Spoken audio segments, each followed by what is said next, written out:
அனைவருக்கும் வணக்கம். ஐப்பசி மாதத்தில் வரக்கூடிய அஸ்வினி நட்சத்திரம் அல்லது பௌர்ணமி திதியில் அன்னாபிஷேகம் செய்ய வேண்டும் என்று ஆகமத்தில் குறிப்பிட்டுள்ளது. அன்னத்தில் அலங்கரிப்பது அன்னாபிஷேகம். பிரம்மத்தை குறிக்கும் அன்னத்தை சிவபெருமானுக்கு படைப்பது அன்னாபிஷேகம் ஆகும்.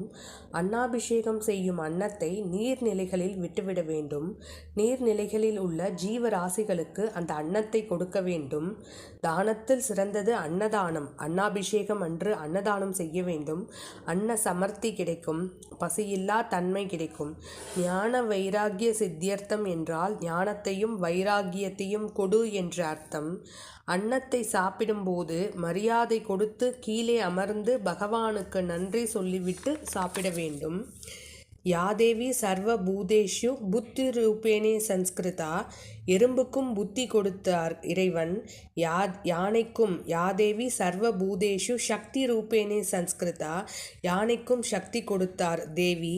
ஆகவே ஆதியாக இருக்கக்கூடிய மகாதேவருக்கு படைத்தால் அனைத்து ஜீவராசிகளுக்கும் அது சென்றடையும்.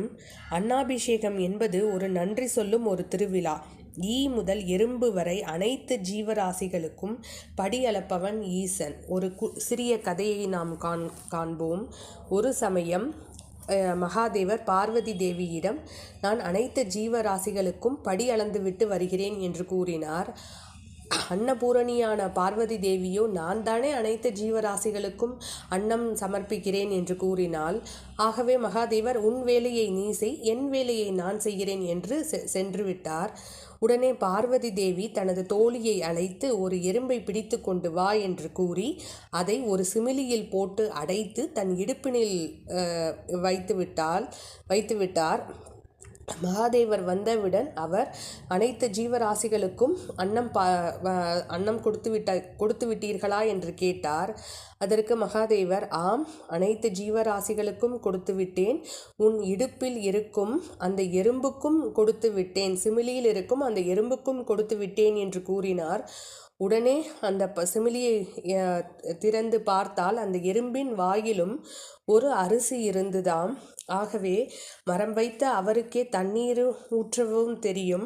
அனைத்து ஜீவராசிகளுக்கும் அன்னம் பாலிக்கும் அந்த இறைவனுக்கு நாம் நன்றி சொல்லும் தினமாக தான் இந்த அன்னாபிஷேகம் கொண்டாடப்படுகிறது.